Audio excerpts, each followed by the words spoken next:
friends ये देखि पारथबे चाप कटर बेसिन जो भाई माने आपण छेली फार्म करछन्ती कि गाय फार्म करछन्ती आपनकर घास काटिया रे बहुत सारे समस्या रहउछि जो माने नेपियर घास करूछन्ती कि आपण सुखड़ा नडा काटि के दबा पय चाहछन्ती समस्ती करे मोर गुटी कॉल आसु जे सब कस्टमर कर जे या आपनकर सुखला नडा काटि पारुछि कि नै कारण ग्रीन की कटिंग करूछि जे सुखला नडा काटि पारुछि कना स्पेशल जो फ्लोर आपनकर जो कटर मगिছে आपनकर सुखला नडा काटिबा पय तो एबे हमें जिबा बाहिर को जाय कि यार देखिबा जे एक्चुअली सुखला नडा ठीक से काटि पारुछि कि नै कारण बहुत जन को रिक्वायर्ड हो जे सुखला नडा कंते गाय फार्म जो माने पसंद सुखला नडा काटिबा बड़ समस्या रहउछि आ बहुत सारे मशीन ओडिसा रे सेलर अछंती जो माने बिक्री करछंती केवल ग्रीन कटिंग करूछि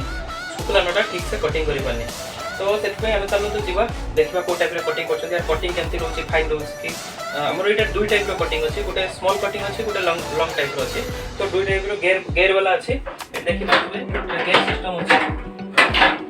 टाइम आपण गेयर चेंज करके दुई टाइप रो कटिंग करबे स्मॉल अछि लार्ज अछि दुई टाइप रो आपनकर कटिंग अछि तो एटा में बे नै कि जीवा देखैबा जे को टाइप रो कटिंग करछन चलो तो फ्रेंड्स देखबा केमति कटिंग फाइनली एबे हमें नडा काटी के देखैबा जे को टाइप रो ये कटिंग होछि ये देखि परते सुखा नडा देखि परते पाखरे मो आगुटे बंडल रखिते तो इतरे एबे देखिबा जे को टाइप रो कटिंग होछि देखि परते नडा देखि परते एबे मु मेसेज स्टार्ट करबी स्टार्ट करके देखिबा को टाइप रो ये कटिंग होछि